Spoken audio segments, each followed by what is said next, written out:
Hello बच्चों, let's read this question. Let L1 be a tangent to the parabola y square is equal to 4 multiplied by x plus 1 and L2 be a tangent to the parabola y square is equal to 8 multiplied by x plus 2 such that L1 and L2 intersect at right angles, then L1 and L2 meet on the straight line.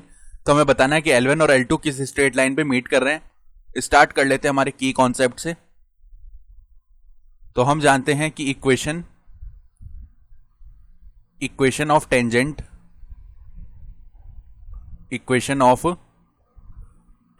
Of parabola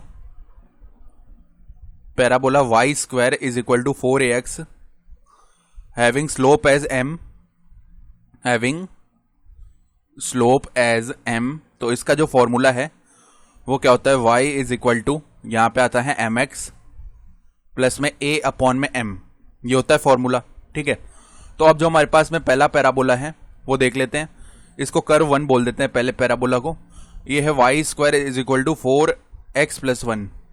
ठीक है, तो इसके लिए अगर tangent का equation हम लिखना चाहते हैं तो L1 जो है किस हिसाब से आएगा, y इज इक्वल टू, मान लेते हैं इस टेंजेंट का स्लोप m1 होगा तो m1x, और केवल x नहीं आएगा क्योंकि यहां पे देखो जब y square is equal to 4x था ना तो हमारे पास में यहां पे x आ रहा था, mx आ रहा था. ठीक है, लेकिन जब यहां पे y square is equal to 4x plus 1 आएगा ना तो यहाँ पे x की जगह पे x प्लस 1 की फॉर्म में आएगा ये. ठीक है, x प्लस 1 आ गया और प्लस में आता है a अपॉन m. तो कंपेयर करेंगे a का वैल्यू कितना आ जाएगा, यहाँ पे 4a is equal to 4 compare होगा तो a का वैल्यू 1 आ जाएगा. ठीक है, तो 1 अपॉन में m1 ये लिख देंगे.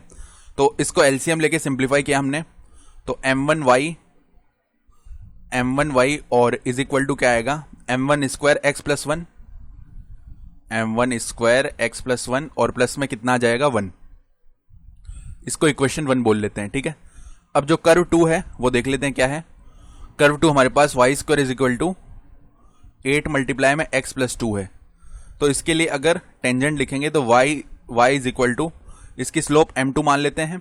ठीक है, तो m2 और x की जगह x प्लस 2 आएगा प्लस में a अपॉन m. तो यहाँ पे a का वैल्यू कंपेरिजन से 4a इज इक्वल टू 8 यानी a का वैल्यू 2 आएगा तो 2 अपॉन में m2.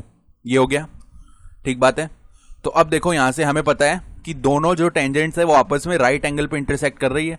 इसका मतलब क्या है कि जब दो हमारे पास में परपेंडिकुलर लाइंस होती है तो उनके स्लोप्स का प्रोडक्ट कितना होता है, -1. तो m1 m2 का वैल्यू -1 आ जाएगा. इसका मतलब है m2 को हम लिख सकते हैं -1 अपॉन में m1. तो यहां से हम क्या करेंगे, लेट कर लेंगे, लेट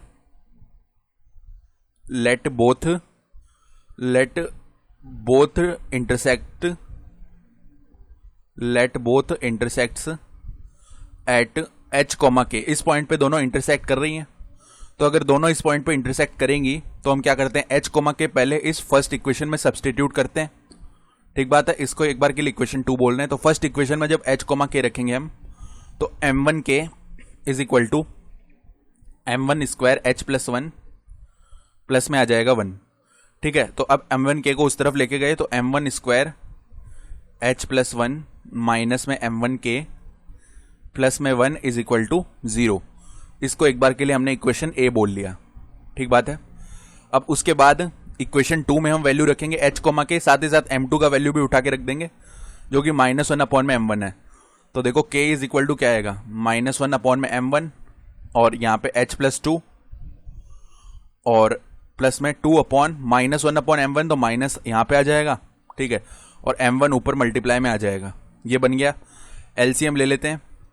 ठीक है, एलसीएम ले लेते हैं तो क्या बनेगा, इधर माइनस का h प्लस 2 -2 m1 स्क्वायर और अपॉन में आएगा m1 को उस तरफ भेज दिया तो k m1 is equal to कितना आ जाएगा, माइनस का h प्लस 2 और -2 m1 स्क्वायर, माइनस का h प्लस 2 और माइनस का 2 m1 स्क्वायर. ये बन रहा है.